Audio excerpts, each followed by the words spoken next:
আসসালামু আলাইকুম। Automobile technology Bangla video সিরিজে আপনাকে স্বাগতম। হাজারো পার্টসের সমন্বয়ে গঠিত হয় একটি অটোমোটিভ ভেহিকেল।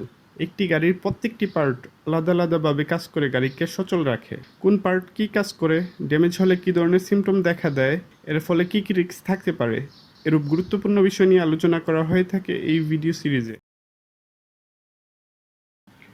গ্যাসোলিন ইঞ্জিন বা এসআই ইঞ্জিনের কম্বাসন চেম্বারে এয়ার এবং ফুয়েলের মিশ্রণকে বার্ন করতে হাই ভোল্টেজ স্পার্কের প্রয়োজন হয়, আর এই হাই ভোল্টেজ তৈরি করে ইগনিশন কয়েল।